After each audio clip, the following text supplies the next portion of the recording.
大家好，给大家分享一个搜话题。2024年8月，本田在中国销量为56959辆，同比降幅达到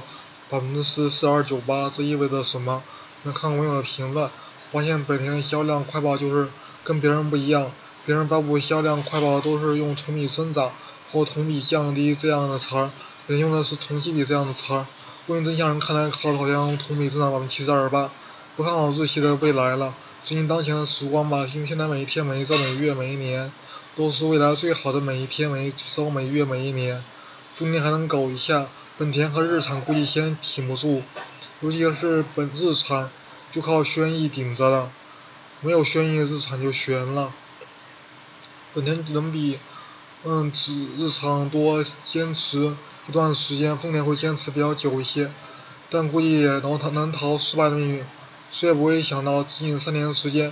国产车就把我们曾经认为的追赶无望的日系打爆了，速度实在太快，根本想象不到，估计车企想象不到，它现在还是懵逼状态。这不是下滑，而是崩塌。按这个趋势，本田新年的销量不会超过80万，明年可能只有40万，比不上比亚迪一个月的销量。就真实的商战，看不到香烟，但只刀刀见血，其残酷性不比真实的战争差。幸运的是，这场发生在汽车领域的商战中，中国可以凭借新能源汽车的优势，已经占据非常有利的地位，就是国运。事实上，随着电动汽车时代的到来，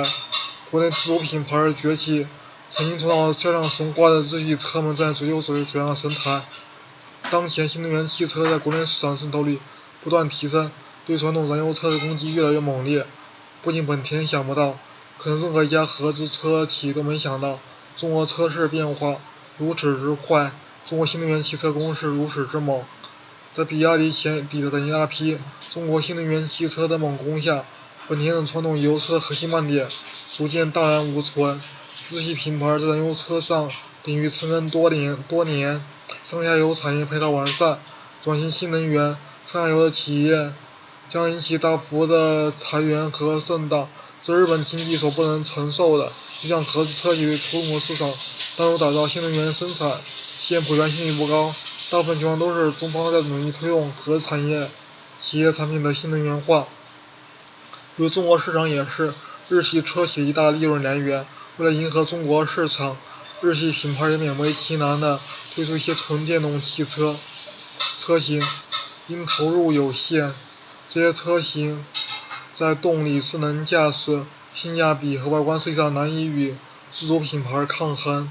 市场反响也平平，存在感较低。本田虽然拥有技术先进的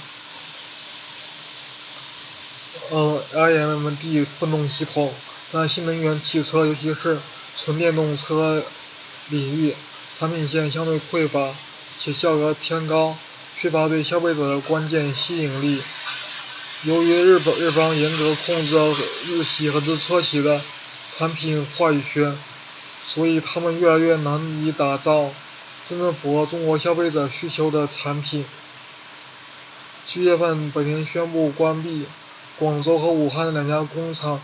预计削减产能规模达30万辆，显出其在市场面前的无奈与挣扎。本田依旧没有放弃转型电动化，在关闭停产工厂的同时，